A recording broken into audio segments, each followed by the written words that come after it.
Estas son las primeras imágenes de la captura de Rafael Caro Quintero. ¿Qué es lo que sigue para el llamado narco de narcos y cómo fue el operativo que llevó a su arresto? Inmigrantes llegan a la frontera en números récord, atraviesan el río Bravo y el terrible desierto en la frontera con Arizona. Hay alerta en los bancos de comida. La inflación obliga a miles de personas a pedir ayuda, pero cada vez hay menos donaciones y menos alimentos. Así iniciamos cierre de edición. Muy buenas noches, bienvenidos a cierre de edición. Les informa José Armando Ronstadt. Iniciamos con la noticia que ha estremecido a las autoridades tanto en México como en Estados Unidos. El arresto de Rafael Caro Quintero es uno de los hombres más buscados por el FBI y por la DEA. El llamado narco de narcos fue capturado esta tarde en Sinaloa. Vamos inmediatamente hasta la capital mexicana. Víctor Blázquez con más detalles.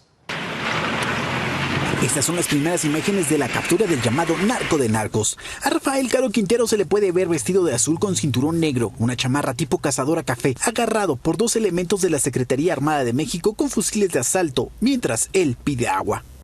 Un canino entrenado llamado Max fue quien lo localizó escondido entre los matorrales tras olfatearlo. La detención se logró en el estado de Sinaloa y se confirmó con esta ficha del Registro Nacional de Detenciones, emitida 20 minutos antes de las 17 horas tiempo del centro. Especialistas en seguridad celebran que estos golpes al narcotráfico ya se ven en el gobierno cuando existe la premisa de abrazos y no balazos. Y esperemos que los procedimientos judiciales pues los hagan bien y que ahora sí se haga la máxima de que ni abrazos ni balazos, no nada de abrazos y balazos, no, ni abrazos ni balazos. Que lo que se cumpla es la ley y que esté bien hecha la ley. Sobre Caro Quintero pesa una orden de extradición a los Estados Unidos por los delitos de secuestro y posesión con intención de distribuir marihuana y cocaína, además de la muerte del agente de la DEA, Enrique Camarena. La extradición tiene que ser de acuerdo a las leyes de los dos países y México no acepta la pena de muerte, entonces él tendrá que ser encarcelado probablemente pues para el resto de los pocos años que le quedan, porque dicen que está muy enfermo, tiene 69 años y entonces pues le quedan otros 10, 15, 20 años para estar encerrado. Cabe destacar que la Secretaría de Marina Armada de México confirmó que uno de sus 3 helicópteros que participó en la incursión y traslado de Rafael Caro Quintero se desplomó, dejando un saldo de 14 muertos. En Ciudad de México, Víctor Blázquez, cierre de edición. Y para hablarnos más sobre la captura de Rafael Caro Quintero y lo que significa, nos acompaña el escritor y analista Jesús Lemus. Jesús, muy buenas noches, gracias por acompañarnos. Jesús, tú tienes una perspectiva tal vez un poco diferente porque lo conociste. Gracias, José Armando. Sí, hombre, me tocó conocer a Rafael Caro Quintero en la prisión cuando me tocó estar por ahí encarcelado injustamente en el gobierno de Felipe Calderón. ¿Cómo ves esta captura que se da tan cerca de la visita del presidente mexicano en Estados Unidos con el presidente Joe Biden? Bueno, ha despertado mucha especulación el que después de la visita del presidente López Obrador a la Casa Blanca se dé esta captura, pero la verdad es que, de acuerdo a los datos que yo tengo, fue una captura incidental. No había una persecución, no había una búsqueda sobre Rafael Caro Quintero y solamente fue detenido en un retén establecido en la Sierra de Chihuahua, ahora que se busca a un asesino de unos sacerdotes. Tenemos entendido que fue detenido en Choy, Sinaloa. Esa es la versión que se ha corrido de manera oficial, pero fuentes al interior del cártel de Sinaloa refieren que fue detenido en Huachochi, en la Sierra Norte de Chihuahua. Jesús, ya no existe la posibilidad de que no sea extraditado a Estados Unidos porque Caro Quintero perdió ese juicio, ¿no? Perdió el juicio, no ha perdido el juicio de la extradición, nunca ha estado en riesgo la extradición o no. Lo que ganó Caro Quintero fue un amparo en el que se libró por parte de la justicia mexicana de ser juzgado por el asesinato en México del agente de la DEA, Kiki Camarena, y el piloto Salazar. Lo que pasa es que hoy existe la posibilidad de que se dé la extradición, pero se ve difícil que se logre esa extradición, José Armando. ¿Qué es lo que anticipas y por qué? Anticipo que va a ser muy difícil porque lo que le estaría esperando a Rafael Caro Quintero sería la pena de muerte en Estados Unidos. Y habría que garantizarle a este delincuente, habría que garantizarle que sea juzgado en un estado donde no haya pena de muerte. Y para eso tiene que haber un acuerdo entre las fiscalías, tanto de la de México como de la de Estados Unidos, y eso va a tardar seguramente algunos años. ¿Influye el hecho de que exagentes de la DEA, por ejemplo, jamás han perdonado el que hayan asesinado a Kiki Camarena y que la DEA jamás ha quitado el dedo del renglón? Puede influir de alguna forma la presión de la DEA, por supuesto, de mandar ese mensaje para todos los delincuentes, los narcotraficantes, que no se deben de tocar a los agentes antidrogas de Estados Unidos, pero también no debemos de perder de vista el marco jurídico que rige las relaciones judiciales México-Estados Unidos, y esas relaciones prohíben la entrega de cualquier buscado en Estados Unidos si existe el riesgo de la pena de muerte. La captura de Caro Quintero, ¿cambia en algo la situación que se está viviendo en el estado de Sonora, donde sabemos que una vez más ha infiltrado y ha provocado parte de esas luchas? Sí, cambia mucho, radicalmente. Por supuesto, se espera un incremento, una escalada de violencia por el control del cártel de Sinaloa. Recordemos que Rafael Caro Quintero ya estaba posicionado al frente de una fracción del cártel de Sinaloa que les había arrebatado a los hijos del Chapo Guzmán. Ahora, con la ausencia de Rafael Caro Quintero, los hijos del Chapo Guzmán seguramente buscarán reacomodarse otra vez en la dirigencia del cártel de Sinaloa, y esto podría empujar mucho la violencia en esa entidad.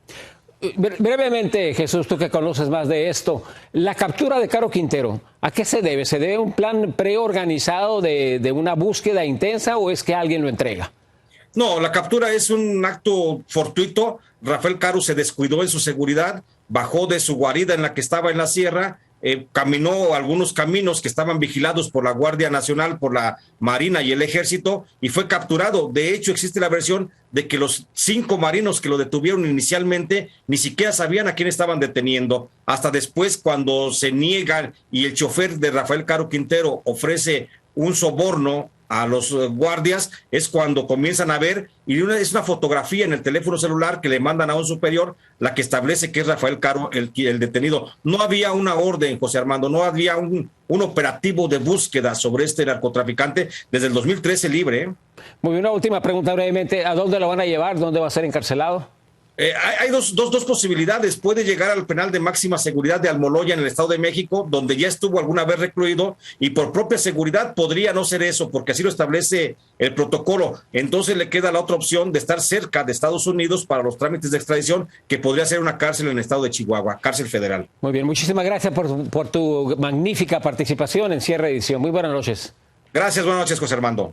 Muy bien, vamos a otras cosas. Hoy Rafael Caro Quintero, además de ser considerado por algunos como el narco de narcos, por ser uno de los fundadores del llamado Cártel de Guadalajara, también se convirtió en el hombre más buscado por la Administración de Control de Drogas, la DEA. Y para conocer más sobre quién fue este capo, Dayanis López ya está en el estudio para explicarnos. Dayanis. José, muy buenas noches. Y Rafael Caro Quintero, para muchos es la última leyenda viva del narcotráfico y era conocido también como el mayor productor y distribuidor de marihuana en México. Pero también Caro Quintero era buscado por el FBI por el secuestro y asesinato del agente encubierto de la DEA, Enrique Kiki Camarena. Rafael Caro Quintero nació en octubre de 1952 en Badiraguato, Sinaloa. En la década de los 70 comenzó a trabajar con su compadre Miguel Ángel Félix Gallardo y Ernesto Fonseca Carrillo Don Neto y fundaron el Cártel de Guadalajara.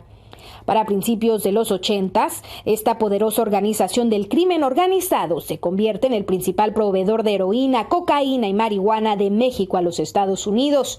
Pero la fama, los lujos y la libertad le duraron pocos años al príncipe Rafael Caro Quintero, ya que entre 1982 a 1984, en su pleno apogeo como líder del narcotráfico, era investigado por agentes de la DEA, entre ellos Enrique Kiki Camarena. Pesquisa que condujo a la incautación de más de 10,000 toneladas de marihuana de Quintero en su famoso rancho El Búfalo. Los cultivos fueron quemados y, de acuerdo al Departamento de Estado, esto dañó gravemente al grupo delictivo. Rafael Caro Quintero le tenía mucho coraje a Camarena. ¿Por qué? Porque le echaban la culpa que por Camarena había caído el Búfalo. Pero para febrero de 1985 se le culpó a Caro Quintero de secuestrar y torturar al piloto mexicano Alfredo Zavala Velar y al agente de la DEA Enrique Kiki Camarena Salazar, principal responsable de destruir el imperio de marihuana de Quintero. Personal de la CIA estuvo presente en el lugar donde fue torturado, interrogado y finalizado Enrique Camarena. Hubo elementos de la CIA allí, inclusive uno de ellos, un cubano identificado por testigos como Félix Rodríguez, que estuvo investigando a Camarena antes de que lo lo mataran. Que lo mataron no fueron los de la CIA. La orden de la CIA, según entiendo yo, fue nada más secuestrarlo para sacarle información de los decomisos tan grandes de droga, tanto como dinero, que estábamos efectuando contra el cartel de Guadalajara. En 1985, Caro Quintero fue arrestado en Costa Rica y extraditado a México, donde fue declarado culpable y sentenciado a 40 años en prisión por asesinato. En 2013 fue liberado por un tribunal. Desde entonces estaba prófugo de la justicia. José, en 2018, Rafael Caro Quintero quizás es el capo más buscado por el gobierno estadounidense y fue incluido en la lista de los 10 criminales más buscados del FBI. La vida de Caro Quintero fue tema de muchos narcocorridos, así como de series de televisión. Regreso contigo. Gracias, Dayanis, y con un precio de 20 millones por su arresto. El arresto de Caro Quintero ha sido una noticia que le ha dado la vuelta al mundo. Estas son algunas de las portadas de los periódicos que publicaron sobre su arresto. El New York Times lo reportó de esta manera. Un capo de la droga acusado por matar a un agente de la DEA es capturado. El País de España dijo lo siguiente: Rafael Caro Quintero capturado, el jefe histórico del cártel de Sinaloa. El Tiempo de Colombia: detienen en México a Rafael Caro Quintero, el capo más buscado por Estados Unidos. Y el Washington Post dice lo siguiente: México captura al infame capo de la droga Rafael Caro Quintero. Son algunos de los encabezados más importantes a través del mundo. Regresamos después de una pequeña pausa comercial, así reedición. Siguen con nosotros.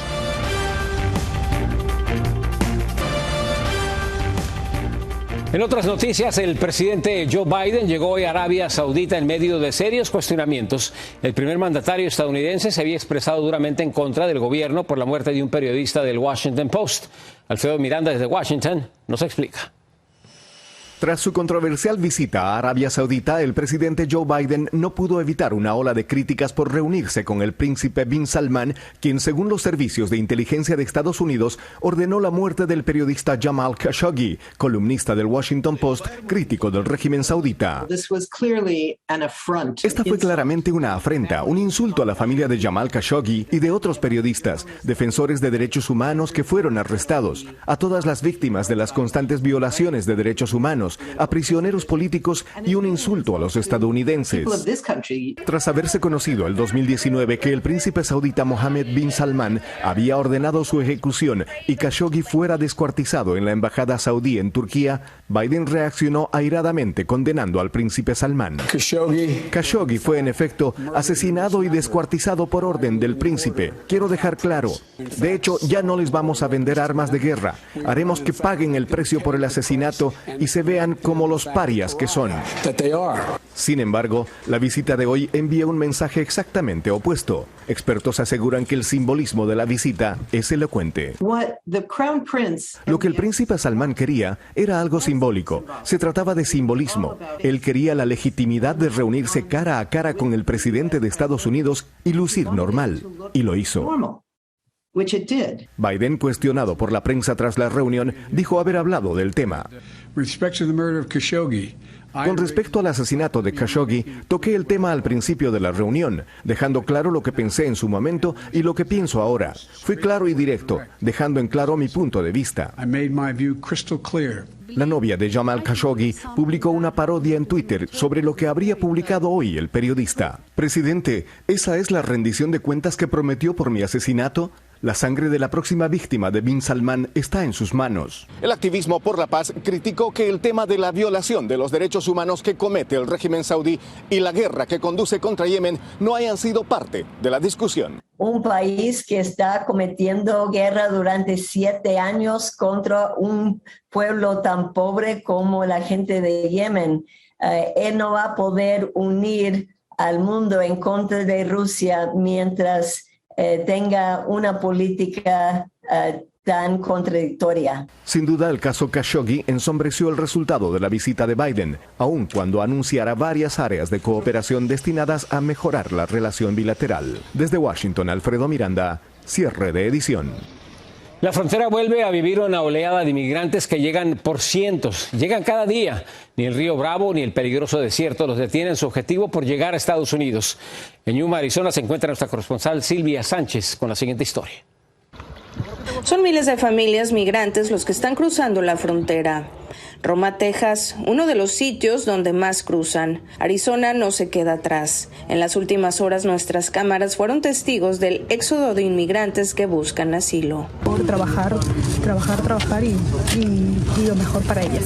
En Arizona, la patrulla fronteriza no se da abasto.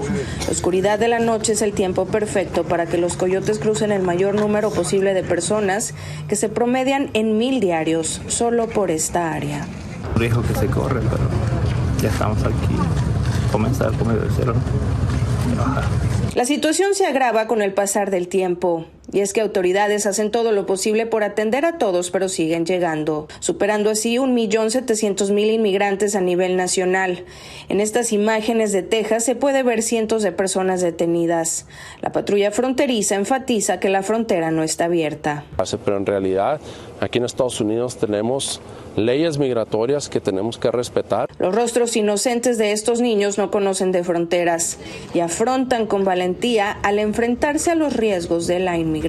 En este grupo de alrededor de 150 personas vienen aproximadamente 50 niños.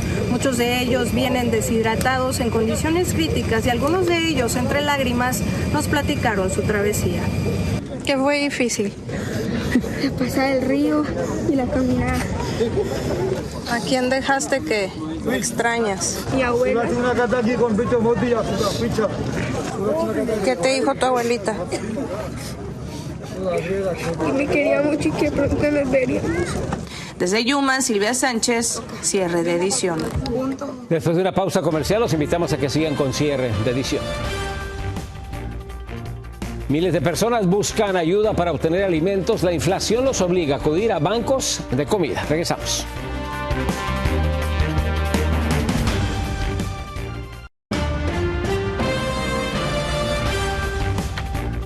La inflación ha golpeado como nunca a las personas de bajos recursos en todo el país. Se ha visto un incremento de personas que acuden a los bancos de comida para poder alimentar a sus familias.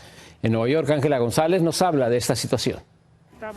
Desesperados por la inflación, cada vez son más las familias que esperan por horas en una fila para recibir una bolsa con alimentos. Los bancos de comida incluso están viendo a personas que nunca antes se habían visto forzadas a pedir estas ayudas. Y las cifras van en aumento desde el pasado mes de marzo. ¿Cuánto repartieron hoy? Pues, ¿qué serán? Unos 300 familias, 350 familias. 350 familias, 400 a veces, pero bueno. Así es, que estamos tratando de ayudar a la comunidad. El problema es que las donaciones y recursos para poder entregar o servir comida de caridad comienza a escasear, ya que las ayudas federales se han recortado y expertos predicen un verano difícil para las organizaciones caritativas. Uno de los bancos de alimentos más grandes, Los Ángeles Regional Food Bank, reportó haber entregado 8 millones de libras más en el primer trimestre de este año en comparación con el 2020. Todos vivimos en algún momento necesitados de algo, ¿ves? De amor, de paz, de comprensión. La parte económica se complicó también, entonces pues bueno, esto fue una ayuda muy grande para mí, para mi familia. Y es que muchas familias están dependiendo de la distribución de comidas gratuitas para poder completar su presupuesto mensual, pues luego de pagar la gasolina, los servicios y la renta, es muy poco lo que les queda para costear la comida. Aquí manzana, pan, huevo, naranja, zanahoria, muchísimas cosas. Pese a las dificultades, iglesias como esta y comedores comunitarios están tratando de expandir sus horarios sirviendo comidas 3 veces al día, 7 días por semana, al igual que tratar de entregar mercados 3 veces a la semana. Desde Nueva York, Ángela González, Noticiero Cierre de Edición. Sigue con nosotros, tenemos más noticias al regresar. ¿Cuál es el trabajo soñado para una niña de 12 años? Su respuesta deja a todos con la boca abierta. Regresamos.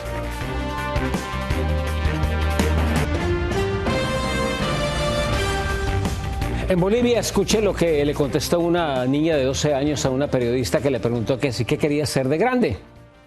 ¿Qué planes tienes para cuando termines el colegio? ¿O no has hecho planes todavía?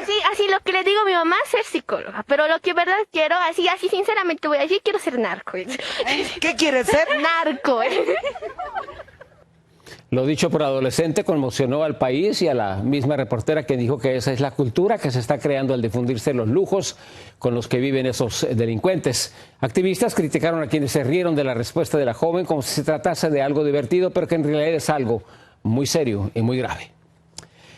Hoy falleció Lourdes Grobet, conocida en México como la fotógrafa de la lucha libre. Su lente capturó imágenes que han quedado grabadas en la historia de este deporte. Fotografió a grandes personajes como El Santo, El Solitario, Blue Demon y muchísimos más. Su arte no se limitaba a los luchadores dentro del cuadrilátero, también los retrató en sus casas, fiestas y vestidores. Nació en la Ciudad de México en 1940 y captó como nadie la esencia del ser humano y de gran parte de la cultura mexicana. Hace 3 días se le había otorgado la medalla Bellas Artes. Descanse en paz, una de las grandes, Lourdes Grobet.